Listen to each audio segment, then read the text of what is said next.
जब हमारी लाइफ में हर घटना का आना तय है, हर घटना का होना सब पहले से ही निर्धारित है, तो फिर हमें किस बात का भय है? फिर किस बात का ये विचार आता है कि ये लोग मेरे दुश्मन हैं, ये उन्होंने मेरे साथ ऐसा किया, उन्होंने मेरे साथ वैसा किया, मेरी ज़िंदगी उसकी वजह से ख़राब हुई।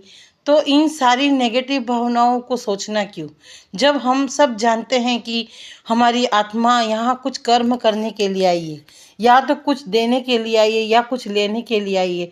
जब इस बात का निर्णय हो चुका, जब इस बात को हमने जान लिया, तो फिर हमें बार बार उस चीज़ के बारे में सोचना ही क्यों? क्यों फिर किसी से इतनी नाराज़गी रखनी? क्योंकि आत्माएं सब कुछ जानती है। क्योंकि ये हमने किसी के साथ बुरा किया है तो उसका कर्म हमें भुगतान करना है, ये निर्धारित है। या हमारे साथ कुछ अच्छा होना है, ये भी निर्धारित है। तो फिर सब उस भगवान पर छोड़िए और अपने मन को हमेशा क्लीजिंग रखिए, साफ रखिए। जैसे हम हमारे घर को डेली सफाई करते हैं, डेली कचरा साफ करते हैं, वैसे ही हमारे अंदर के मन को हमेशा रोज़ सफाई कीजिए। एक भी नेगेटिव भावना आए उससे पहले उसकी सफाई कर दीजिए। और उसकी सफाई कैसे होती है?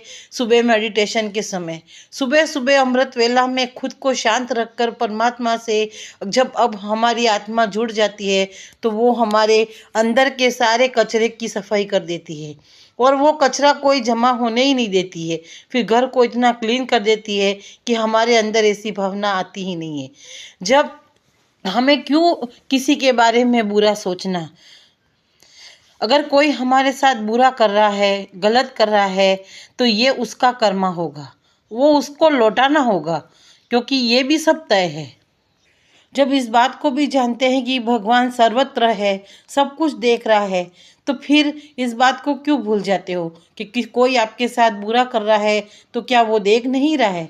इस बात को आप क्यों भूल जाते हो? क्योंकि वो देख रहा है, तो फिर आपको चिंता किस बात की है? आपको अपना कर्म ईमानदारी के साथ करते रहना है।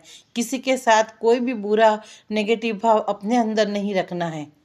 अगर आप साफ मन से अच्छा कर्म करते हुए किसी को शुभ भावनाएं भेज रहे हो, तो आपको रिटर्न में भी वैसी ही मिलेगी। अगर आप सामान अच्छा बेचते हो, उच्च क्वालिटी का बेचते हो, शुद्धता के साथ बेचते हो, तो आपके कस्टमर भी उच्च क्वालिटी के ही आएंगे। फिर वो निम्न स्तर के आपके पास नहीं आएंगे कोई भी सामान खरीदने, क्योंकि आपकी सामान की रेट भी उसके हिसाब से ही होगी, एकदम साफ, क्लीन और स्वच्छता के साथ होगी। तो स्वच्छता को खाने वाले भी फिर स्वच्छता वाले ही आएंगे। इसलिए इस बात को हमेशा ध्यान में रखिए। आप बस, अगर आपके साथ कोई बुरा कर्म कर गया है, आपका किसी ने बहुत ज़्यादा दिल दुखा दिया है, आपको बहुत सारी चोट दे दी है और आपने उस पीड़ा का अनुभव किया है, तो उस बात को भूल जाइए।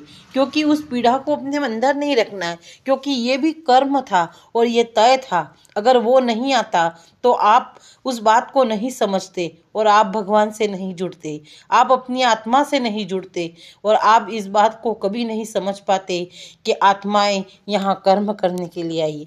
इसलिए सबको माफ़ कीजिए, क्योंकि ये सब माध्यम है आपको उस परमात्मा तक भेजने के लिए। रास्ते में हमें कोई रास्ता दिखाता है, कोई गलत रास्ता दिखा दे तो भी, लेकिन उसने कोई रास्ता तो दिखाया है हमें। अगर हम वो रास्ते पर चल पड़े हैं तो ये हमारा कहीं ना कहीं सहयोगी बना है। इसलिए कभी भी हमें अपनी आत्मा में दुख नहीं रखना है कि इसने मेरे साथ ऐसा किया। ये सब तय था और उस सब भगवान ने ही सोचा था कि मैं ऐसा करूँगा तब जाके ये मेरे पास आएगी, क्योंकि अच्छी और पुण्य आत्माओं को भगवान कभी भटकने नहीं देता है। अगर उस बात के इशारों को अगर वो व्यक्ति नहीं समझ पाता है, तो भगवान फिर उसे रास्ते में इस तरह से भटकाव देकर ही वो कोई न कोई ऐसी तरकीब लगाकर वो आपको आपके पास ले ही आएगा। इसलिए सोचो, उस बुरे व्यक्ति को भी भगवान ने आपकी लाइफ में इसलिए भेजा था क्योंकि आप मुड़कर वापस उस परमात्मा के पास लौट जाए, क्योंकि आपका रास्ता वहाँ है, यहाँ नहीं। तो ये सब निमित्त बने हैं, इसलिए आपको उनका धन्यवाद करना चाहिए। रोज़ हमेशा उनका धन्यवाद करना चाहिए, क्योंकि ये आत्माएं अगर तुम्हें नहीं मिलती तो आपको वो परमात्मा नहीं मिलते।